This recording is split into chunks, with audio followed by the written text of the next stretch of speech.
జై సద్గురు. పరమ పదాన్ని చేరడానికి 10 సోపానాలు. తద్విష్ణు పరమ పదం అన్నది వేదవచనము. అనగా విష్ణుమూర్తి ఉండే ప్రదేశమే పరమపదము. పరమపదము అనగా వైకుంఠము, మోక్షము, అదే జన్మరాహిత్యము, కైవల్యము, జీవిత పరమావధి, జీవన్ముక్తి, అదియే అందరి జీవిత అంతిమ లక్ష్యము. అట్టి లక్ష్యాన్ని చేరడానికి 10 సోపానాలను అధిరోహించాల్సి ఉంటుంది. ఆధ్యాత్మికంగా అంటే 10 అర్హతలను సంపాదించాల్సి ఉంటుంది. అవి ఏమంటే ఆరోగ్యము, ఆధ్యాత్మిక పరిసరాలు, భక్తి, నిష్ఠ, ఇంద్రియ నిగ్రహము, వైరాగ్యము, సత్యాన్వేషణ, ఆత్మశోధన, నిర్మల హృదయము, శుద్ధ బుద్ధి. ఈ 10 సోపానాలను వారి ఆధ్యాత్మిక జీవితంలో అధిరోహిస్తారో వారు తప్పక ఆ పరమపదాన్ని చేరగలరు. వారు జన్మరాహిత్యాన్ని లేదా మోక్ష పదవిని పొందగలరు. అట్టి స్థితిని పొందిన వారు రాగద్వేషాలు, సుఖదుఖాలు వంటి ద్వంద్వాలకు అతీతంగా ఉండి పరమాత్మ స్వరూపంపై నిష్ఠాగరిష్ఠులై ఉంటారు. అట్టి వారు నిత్యము ఆ బ్రహ్మానుభూతిని, బ్రహ్మానందాన్ని పొందుతుంటారు. అట్టి స్థితియే అందరి లక్ష్యము, అందరి గమ్యము. ఆ స్థితిని పొందడానికై పరమపద సోపానాలను అధిరోహించాలి. జ్ఞాన సాధకుని యొక్క అర్హతలుగా భావించవచ్చు. మొదటిదేమంటే ఆరోగ్యము. ఆరోగ్యమే మహాభాగ్యము అన్నారు పెద్దలు. అష్టైశ్వర్యాలైనటువంటి సత్యము, జ్ఞానము, ప్రేమ, ఆనందము, ఆప్యాయత, సానుభూతి, దానగుణము, ఆరోగ్యము, వీటిని అష్టైశ్వర్యాలు అని పిలుస్తారు. ఈ అష్టైశ్వర్యాలలో ఆరోగ్యం అన్నది అత్యంత ప్రధానమైన అంశము. ఎందుకంటే సత్యాన్ని ఆచరించాలి అన్నా, జ్ఞానాన్ని పొందాలి అన్నా, ప్రేమను వ్యక్తం చేయాలన్నా, ఆనందాన్ని అనుభవించాలన్నా, ఆప్యాయత, సానుభూతి, దాన గుణాలను ప్రదర్శించాలి అన్న ఆరోగ్యం అత్యంత అవసరం. ఈ భౌతిక ప్రపంచంలో ఉత్తమ వ్యక్తిగా జీవనం సాగించాలి అంటే ఆరోగ్యం అవసరం. తల్లిదండ్రులకు సేవ చేయాలన్నా, పరులకు ఉపకారం చేయాలన్నా, ఇహపర సౌఖ్యాలు పొందడానికై యజ్ఞయాగాదులు చేయాలన్నా, పూజలు, వ్రతాలు, పుణ్య కార్యాలు చేయాలన్నా, దైవధ్యానం వంటి కార్యాలు చేయాలన్నా, కనీసం సాధారణ మానవునిగా సుఖ సంతోషాలతో జీవించాలన్నా కూడా ఆరోగ్యం అత్యంత అవసరం. కాబట్టి ప్రతి ఒక్కరూ తమ యొక్క ఆరోగ్యాన్ని కాపాడుకోవాలి. అది మనందరి ప్రథమ కర్తవ్యం. అందుకై సనాతన ఋషులు, యోగులు ఆచరించినటువంటి ఆరోగ్య సూత్రాలను పాటించడం ద్వారా సంపూర్ణ ఆరోగ్యవంతులం కాగలం. మనం ఆరోగ్యంపై చూసే శ్రద్ధయే మన జీవితానికి శ్రీరామ రక్షగా ఉంటుంది. ఏదైతేనే సంపూర్ణ ఆరోగ్యవంతులం కావాలి. దానికోసమై ఆరోగ్య నియమాలే పాటిస్తారో, వ్యాయామాలే చేస్తారో, ధ్యానమే చేస్తారో, లేక యోగమే చేస్తారో, లేక ఉపవాస దీక్షలే చేస్తారో అది మీ ఇష్టం. మీరు సంపూర్ణ ఆరోగ్యవంతులుగా ఉండాలి. తద్వారా ప్రతి చిన్న విషయానికి ఇతరులపై ఆధారపడకుండా ఉన్నప్పుడు అంతిమ లక్ష్యమైనటువంటి పరమ పదాన్ని చేరడానికి మనకు సులభమవుతుంది.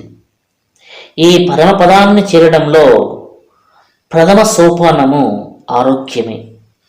ఇక రెండవది ఆధ్యాత్మిక పరిసరాలు. మన లక్ష్య సాధనమైనటువంటి పరమ పదాన్ని చేరడంలో ఆరోగ్యం తర్వాత ఆధ్యాత్మిక పరిసరాలు కీలక పాత్ర పోషిస్తాయి.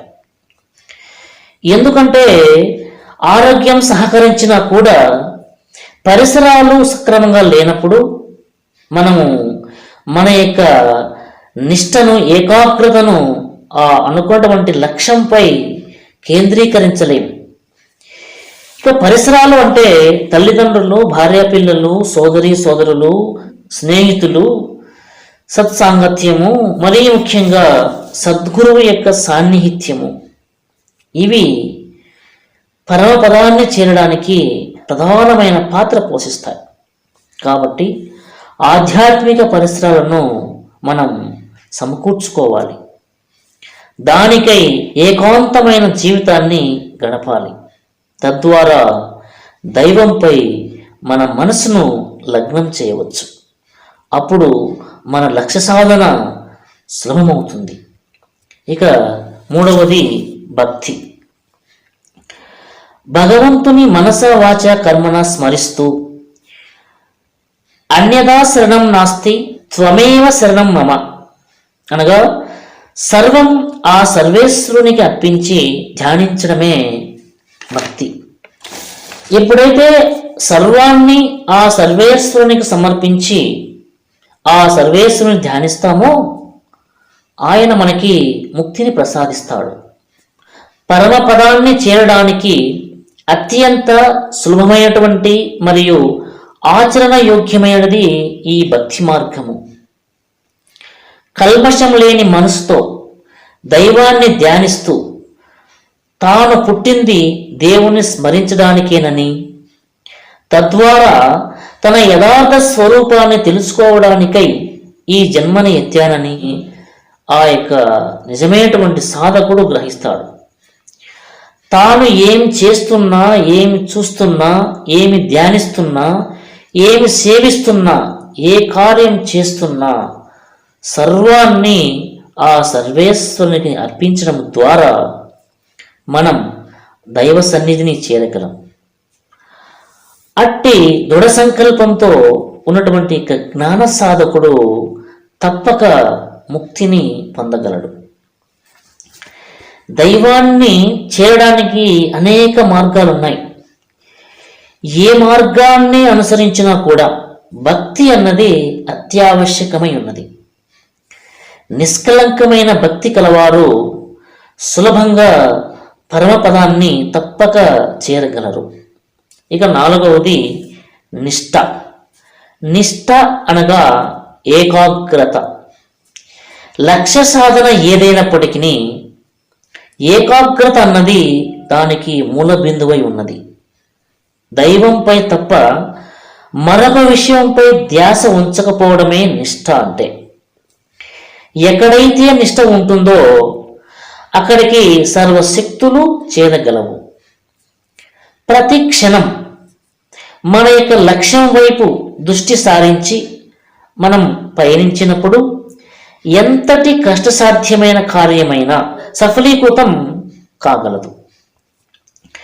ఇక దైవంపై నిష్ఠ లేనిది ఈ మాయా జగత్తు యొక్క బంధం నుండి విముక్తులం కాలేం. కాబట్టి దైవం గురించి చేసే ధ్యానము, దీక్షలలో నిష్ఠ ఉన్నప్పుడు తప్పక ఆ పరమపదాన్ని చేరగలం.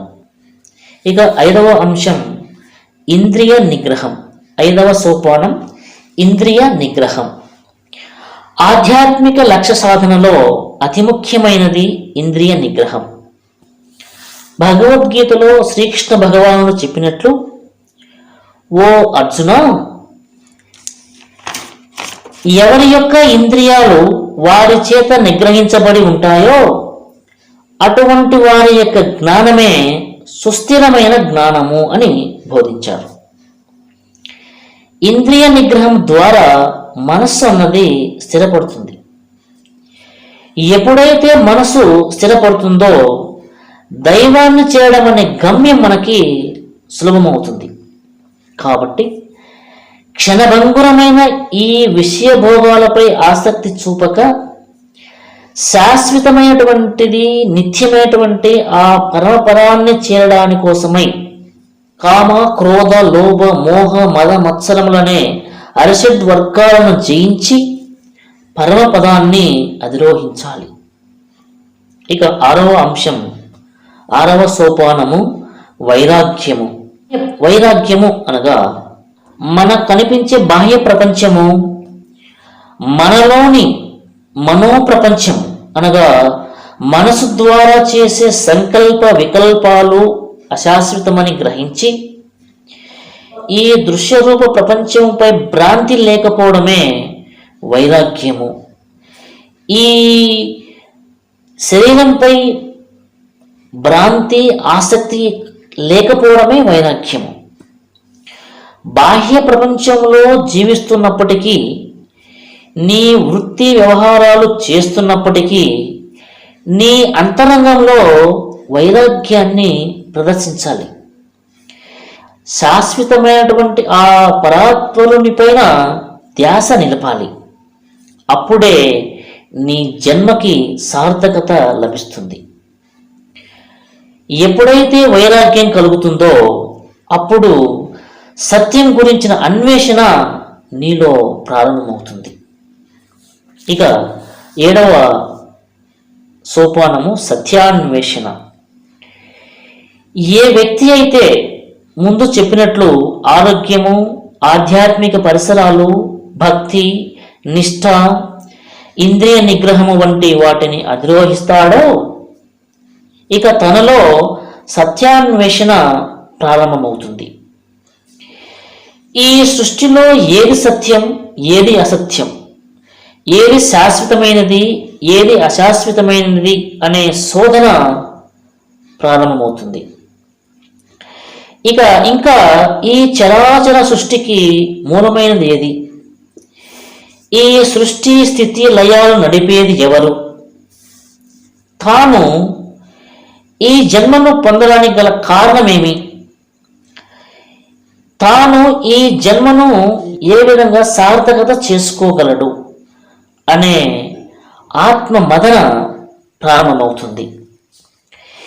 ఎప్పుడైతే తనలో ఈ సంశయాలు, ఈ యొక్క సంఘర్షణలు ఏర్పడతాయో వాటి నుండి విముక్తి పొందడానికి, శాంతిని పొందడానికై సద్గురువుని అన్వేషిస్తాడు ఆ సాధకుడు. తన యొక్క సుదీర్ఘ అన్వేషణలో చివరికి సద్గురువుని చేరి ఆ సద్గురువు యొక్క కృపా కటాక్షం వలన తన లక్ష్య సాధనలో సఫలీకృతం అవుతాడు. అది ఏ సత్యాన్వేషణ. ఇక 8వ అంశము ఆత్మశోధన.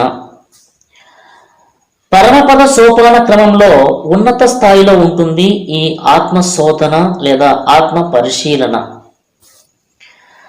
తాను దర్శించినటువంటి సద్గురువు ద్వారా మరియు ఆధ్యాత్మిక గ్రంథ పఠనం ద్వారా ఏది సత్యము, ఏది అసత్యము గ్రహించి ఈ దృశ్యరూప ప్రపంచం అశాశ్వతమని, శాశ్వతమైనది ఆత్మస్వరూపమేనని, ఆ ఆత్మస్వరూపాన్ని తనలో దర్శించుకోవడానికి ప్రయత్నిస్తాడు.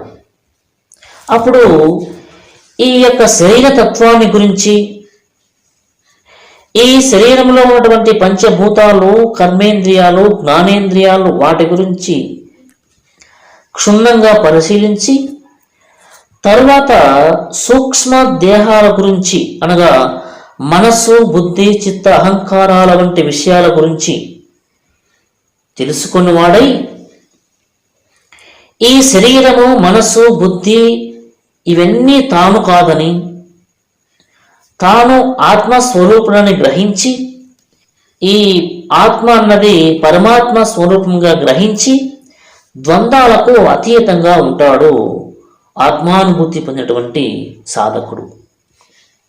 అట్టి సాధకునికి నిర్మల హృదయం లభిస్తుంది. ఇక తరువాత అంశము నిర్మల హృదయము.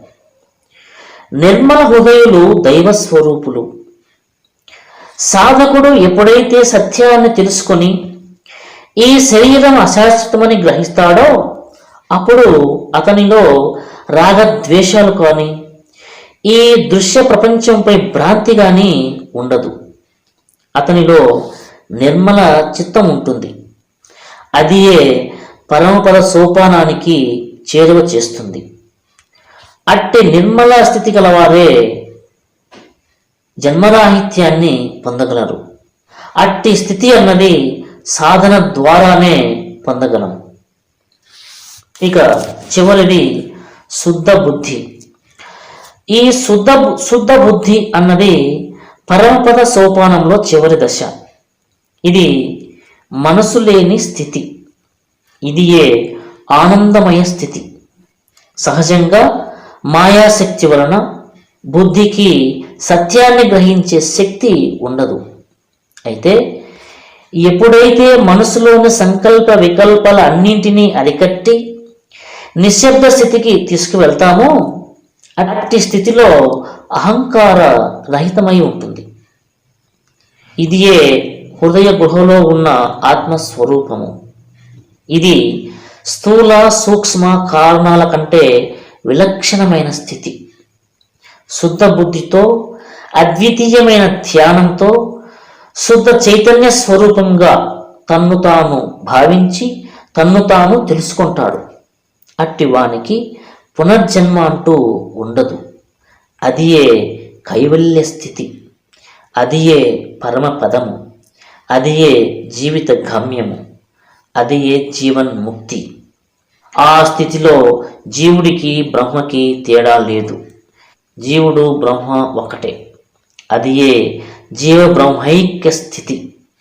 ఇట్టి స్థితిని పొందడానికై ప్రస్తుతం తామున్న స్థితి నుండి అకుంఠిత దీక్షతో దృఢ సంకల్పముతో అంతిమ లక్ష్య సాధనకు చేరేంత వరకు నిరంతరము అనుక్షణం సాధన చేయవలే. తప్పక సాధన వలనే సమకూరును సర్వ కార్యములు. నిరంతర సాధన కృషి వలన దైవ సాన్నిధ్యాన్ని పొందగలని మోక్షాన్ని పొందగలని ఆశిస్తున్నాను. జై సద్గురు.